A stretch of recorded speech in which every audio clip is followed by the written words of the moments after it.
Welcome to the Midlife Midsters podcast, your podcast for inspiration on being bold and saying yes to making the most of midlife. So today we're going to have a conversation about what's your midlife mantra. But before we get started with that, I want to just say we're just so grateful that Michelle is joining us as a special guest co-host today, fresh from her journey to Ireland. And we're just so delighted that you're here. Thank you. How was Ireland? It was fantastic. Great. You're all smiles. It's so good. You were there how long, Michelle? 2.5 weeks, and it was bookended with a bucket list trip to the Chelsea Flower Show, and then a 9-hour layover in London for the WOW Design Show House. Oh, that's fantastic. You fit a lot in. I was following you. That's a lot in 2.5 weeks. Yeah, that's wonderful. And then Marianne and I are just off of the annual women's sailing expedition on the Windjammer Angelique in Maine. Which is great. I came home to a bunch of cards because I was at the Bay. So I had all these cards from so many ladies saying it was the best one ever. Like and I would agree. Would you agree? I would agree. I mean, they're always great, but this was like magical. It was so perfect. What made it different? Or was it that there wasn't any? So like I've gone the 2 prior years, and I would say that they were magical trips for me and felt life-changing or life-affirming. And of course, it got us started doing this. Right. So I wonder if it was not that it was more magical than other ones, but maybe there wasn't anything that made it less magical. Because I feel like 25 women sailing on the coast of Maine is magical in and of itself. So it was a little fewer number because a lot of people took their own rooms. So there was 17. Oh, wow. Okay. And so people really got to know each other. Mm-hmm. The weather, it was like in the 80s, a couple different days. It was warm. Right. We jumped into the Penobscot Bay. It was not warm.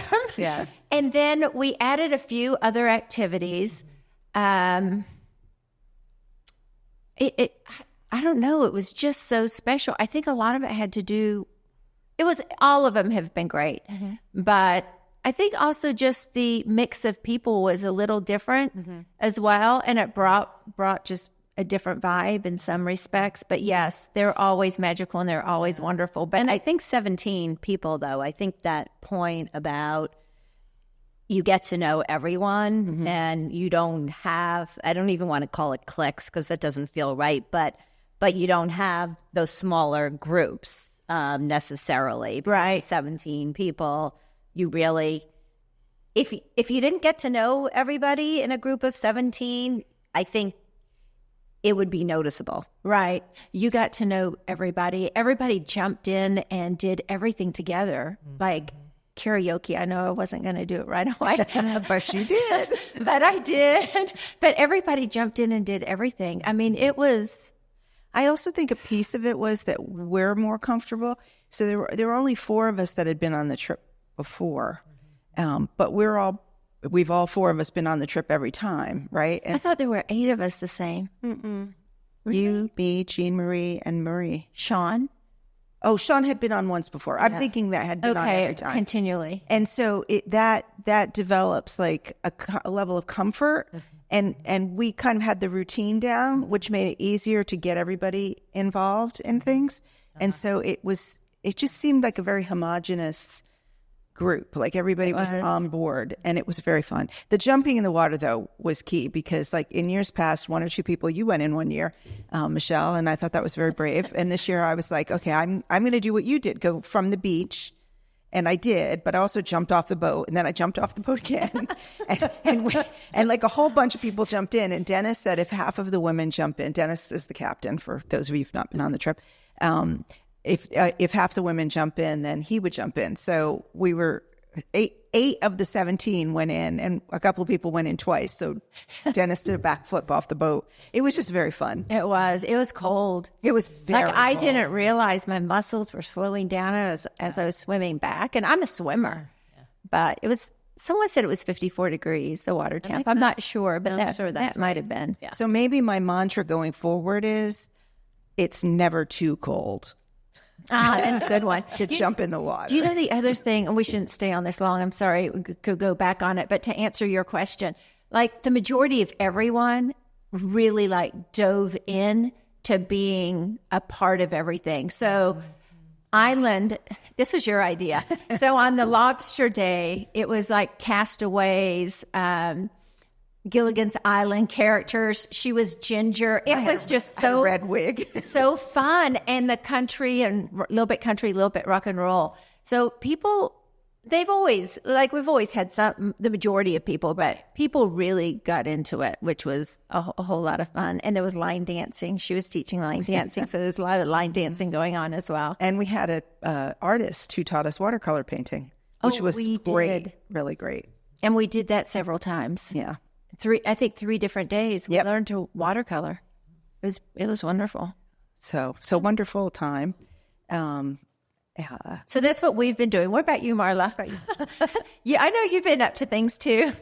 Well, most recently, and I was saying this is more of a myth buster, but I just came back from a short trip to Colorado. Actually realized I had never been to Colorado before. I think I had only been to the Denver airport. So I knew I had seen mountains in Colorado, but I realized I actually had never stepped out of the airport. So that was pretty great. And I went for a wedding, and I did the trip by myself. And that's a big, when you were just talking about Ireland, I was going to say you did that trip for the 2.5 weeks alone. And I think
more open to connecting with people because I needed to. Mm-hmm. If I didn't make the effort to find somebody to go hiking with, I wasn't going to hike because I wasn't going hiking in the wilderness by myself.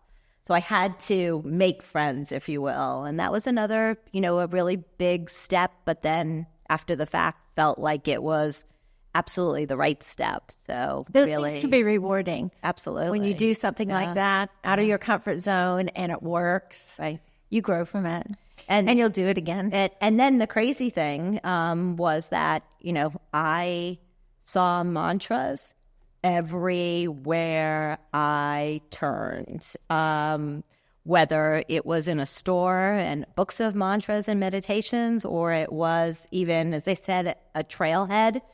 I have some notes and we can get to it a little bit later, but, how you approach the wilderness is also how you can approach life and other people.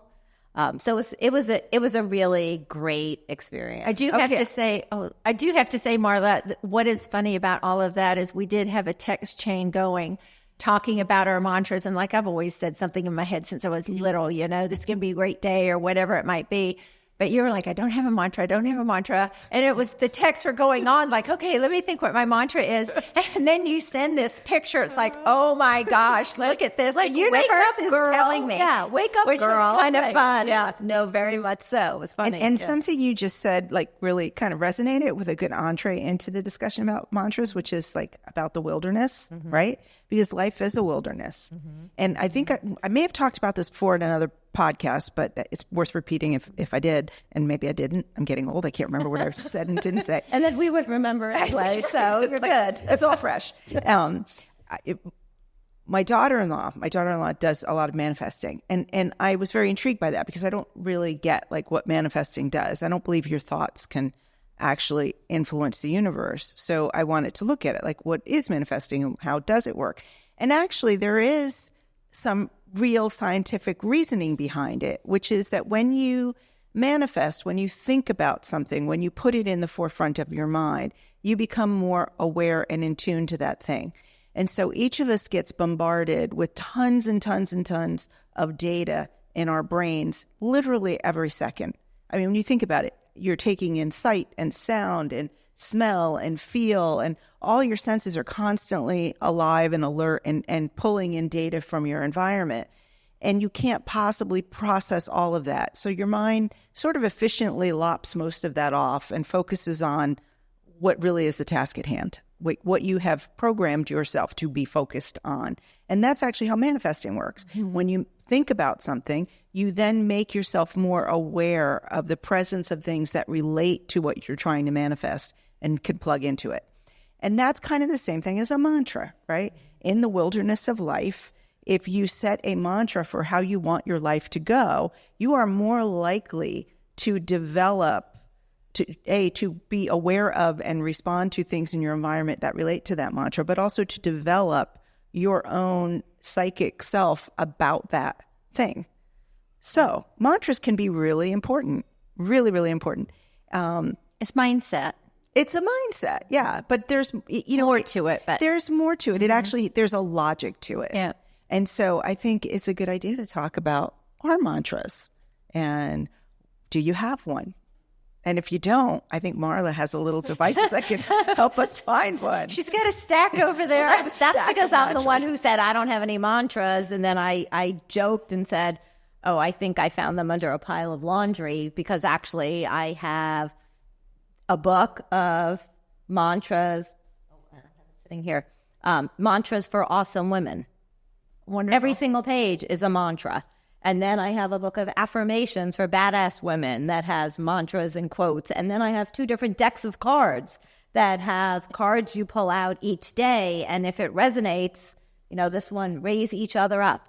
Well, that could be your mantra for the day. But if you don't like it, put the card back and pick something else that feels right for you. So here I was thinking, I don't have a mantra. And then I actually have so many mantras. I think we tell ourselves things all the time, depending where we are in life and what we're doing and what we need. And so our mantras change throughout life for sure, depending on that. Because I've had mantras, like I would tell myself I'm not going to age quietly, which is not something I probably made up, but I've heard some version of that before.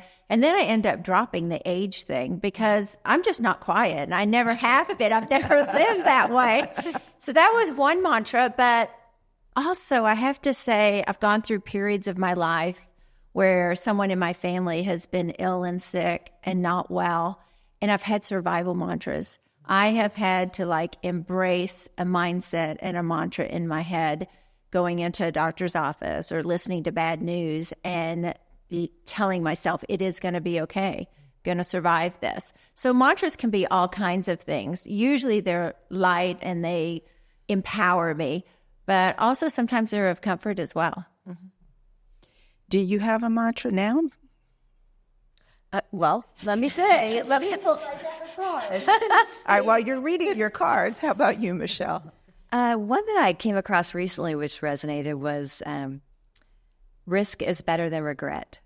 Oh, that's a good one. I thought that was really good. I think it's good for midlife too, because you do start to get to that point where, if you have a bucket list, if you have things you want to do, it's time to do them.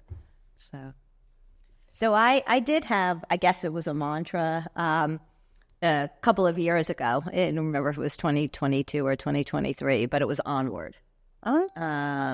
And that I didn't think of it as a mantra, but it was a kind of words in my head that was fueling me to move forward in my life as I was transitioning from being married to being single. And so onward just felt like onward, let's go for it. let's move forward. But I just pulled this one out. What is for that the one? fun of it? Mirror and reflect the best. That's a good one so too. I like that. Yeah. So I wrote a group one down for all of us because we're all sitting here and Carmen's not here, but I'd put her into it. And that is, I don't do boring. Because we are not doing anything boring. Just this podcast alone has broken us out of any type of mundane and our boring. Well, I don't think any of us have boring lives, but our routine. And I think that's been good as well. So anyway, I'm claiming that for us as the group. That's I a good don't group do one. boring. I had well, I still do actually on my Facebook page, like, the personal information. I had written in a long time ago, where is your sense of adventure? And it's not a question to people looking at the page. It was really meant as a question to me, to always remind myself every day to sort of think about what adventure I was going to have in that day. And I think I'm going to tweak it a little based on the boat trip, which we were just talking about, which is, when are you going to play? Because I really thought on this boat trip, one of the things that got really freed up was this power of play and playfulness, and how important it is to remind yourself every day to have a little bit of time when you're just playing, when you're doing something that doesn't have an end, doesn't have a goal, you're not trying to achieve anything, there's nothing competitive about it. It's just damn fun. yeah. You did lots of that. And I loved it. I want to do more, which is why I want to retire so badly. Of course, we have a podcast, Boldly Saying Yes, which is a mantra. We think of it as a tagline, but it's really our mantra, as That's well. Yeah. My friend, her mantra for the year is why not? I like that. And too. I was like, okay, that works, because that's just, put yourself out there. That's say yes, right? Boldly saying yes. What's next has been mine in the last couple years. Okay. It's interesting that these are all about challenging ourselves to get out and do things and to sort of embrace things, embrace life. I can imagine that there would be people who have a quieter mantra, and that's okay too. Well, and that's, I think, when we were first talking about this, I know I shared in an earlier episode that the start of this year was really difficult for me, for a lot of people in the world, in my world. And so my focus was being there for people. And I guess in a way that's a mantra, but I wasn't taking it as that. And so I was thinking about, well, what are those mantras? And then I thought about the dating advice that somebody had asked me for. And I came up with, I call it the 4 B's. Be open, be ready, be confident, be careful. And all those things can be a mantra for any new chat, right? Getting out there and dating after 10 years of not, you have to be boldly saying yes to dating. And so here were some tenets, if you will. Thank you. Yeah. And that is a mindset mantra. Like, that's how you're going Right. to. Because you know what? If you're not ready to date, don't, because you're not going to enjoy it. And if you're not confident doing it, then you're going to just have your soul crushed by any small thing that feels like it's not that perfect match. So it's like, okay, I guess those maybe are mantras as well. So like I said, the more I thought about it, the more mantras really started to, and I don't want to say they followed me, they preceded me. So, that woman on the plane with her backpack, that said, be kind. And then the other thing that she had, live a great story. Like, those were patches on the backpack of the woman in front of me as I'm getting on the airplane to do this solo trip to a place that I've never been, to go to a wedding of great friends. Universe is bombarding you. My gosh. So the interesting thing about that is, had it not been for the fact that we were talking about doing this podcast, I wonder if you would have noticed that backpack. And that goes to what we were saying about manifesting. The minute you start thinking about something, it's everywhere, Right. which is really cool. And I'm going to give you another mantra that not necessarily Because I need another one. I only have 150 now. You're overflowing with mantras. But I'm going to lay another mantra out there based on our conversation with you. That something you said earlier. Also, you're really inspiring me tonight. Don't be afraid to eat alone. Like, I think we sometimes think like we're all adventure oriented. And obviously what we're trying to tell our listeners is to be adventure oriented. Get out there and make something of the time that you have with your life. But that can also be quiet things like don't be afraid to eat alone. Sometimes you will find yourself alone. And there is an adventure in that. And you want to know what I was doing? I want to know what while you ordered, I was eating alone. I was actually putting my thoughts together on my notes for the podcast. Oh, well, there you go. Interesting. Yes. You know, mantras are, it's empowerment. It empowers us. We think about that and it does empower us. They can also be comforting as well. I look at mantras as comforting as well, but it is empowerment. It's, you know, the way we want to live and how we want to proceed through life. And I think it is important that we do that. It's that good narrative in our head. We always talk about negative narratives. You know, it's a wonderful way to be able to replace the negative. I would see you coming up with a lot of mantras, Michelle, because you live very thoughtfully and aware. Yeah. So that's interesting. There's one I think of sometimes, this too shall pass, which I know is a classic one. But it so sometimes people in midlife have hard times. Mm-hmm. And so that's a good one to consider. And Put you on the spot. I'll fill in. I can share more that I saw during my trip. So in the restaurant, there was a neon sign, and I couldn't remember what it said, and I had taken a video, so I blew it up, and it said, "I want to do right, just not right now." Huh. And so I like the notion of mantras that maybe fit like different moods, right? So I'm starting to read the book Mindset by Carol Dweck, and there was a chapter I was reading about people who have gone through really difficult things. And this particular chapter was about relationships. Somebody who, you know, got stood up before the wedding, things like that. And somebody said, "I'll be damned if I'm going to sit here and feel sorry for myself." You know, that how do you get yourself out of a really difficult place by having a mantra that helps move you forward? Like you were saying, sometimes it's comfort. Yeah. But it is not always that sense of adventure. Sometimes it's just the, you know, put one foot in front of the other.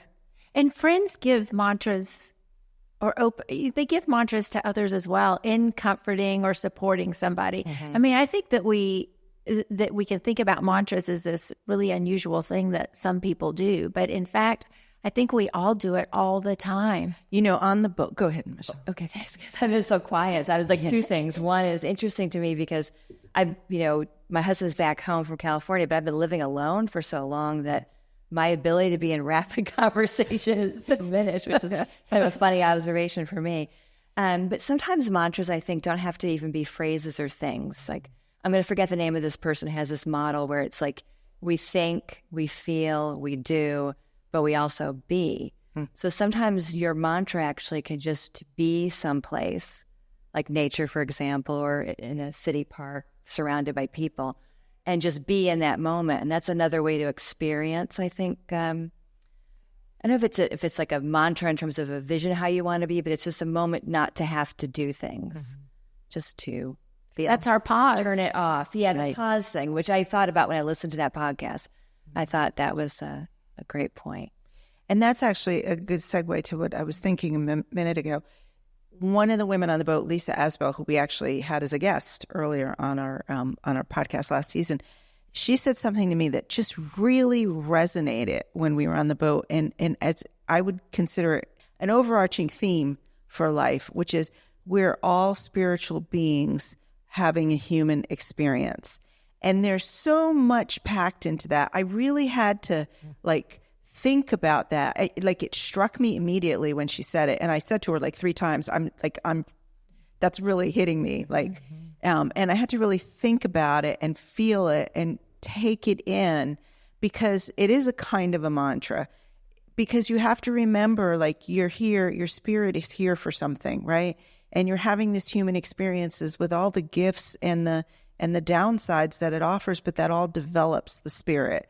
And if you can remember that and embrace that, I think it helps just to kind of put life in focus. So not just the day to day, I'm going to be bold, or I'm going to, eat alone, or I'm going to, That's the big picture. it's a big picture mantra. It really is. I like that. So you were talking about your friend who has a good one, which is I'm not going to feel sorry for myself. But I think sometimes it's the being, so you don't actually have to accomplish anything. So John O'Donohue would say, sometimes our mind is a very sore place. And so sometimes it's okay not to think or demand anything of you and just be and have that respite. I think that's a good mantra too. In itself. Yeah. As we're wrapping up this conversation, let's see what happens when we randomly pick some mantras and see if they apply fit? to us. If they fit, we can keep them. Okay. And, as a tip to each of us and also to listeners out there, when you see something like Marla saw on the backpack, or what Lisa said that really struck me, or something that you've read that really resonates with you, we all carry around with us this marvelous little device called the smartphone, and it has a notes section. And I've actually taken to writing down, not so much, I will do mantras now, but I've been, that I someday want to write a book, which I'm going to do it. I am going to do it. I write You down. heard it here first, everyone. You heard it here first on this podcast. I write down possible book titles because the book title inspires a whole lot, which is almost like a mantra for writing. But now I'm going to start writing down mantras so that on a day where I feel a little lost in my life, I can look through and decide what mantra fits me today. And I'm going to think about that and take that going forward. That's great. So I've started doing some shared notes. That's where a you whole step above. No. So I'm thinking maybe we can collaborate on a note and pop in the mantras, so you'll get to however many mantras you want to have for different days. I think that's a wonderful idea. And you know what? We could put them on our website. So listeners who are looking for a mantra will have a resource. So let's see what our cards say. So let's see. Do you want to hold on? I'm going to do this. Okay, hold on. I'm going to pick a card. Pick a card, any Pick card. a card. I'm going to do my magic tricks. Pick a card. Okay. Pick a card. If you don't like it, you can turn it in and pick trade it another in. one. I wonder if the universe will send us the like right mine. mantras. Okay. Oh, I like mine. Okay. It's a gratitude one. Okay. Say thank you a lot.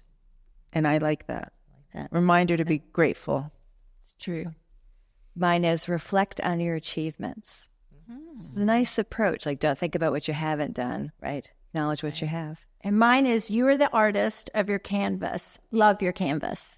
Oh, I like that. Wow, that sounds very apropos for what you were kind of talking about in all your ventures. Oh, this is funny. Simplify and declutter everything.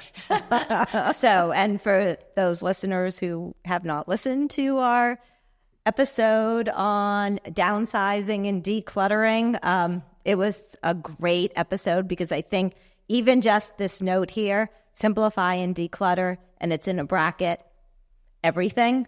So it's your thoughts. It's not just your Material, tangible things. right? Possessions. Yeah, like those. That's a really good one. So I'm going to take this say thank you a lot, and I'm going to say thank you a lot to the folks who've been following this podcast. And we hope you'll continue to do that. And if you want to find out more, and maybe we'll have a list of mantras for you to peruse, you can visit us at www.americanmidsters.com.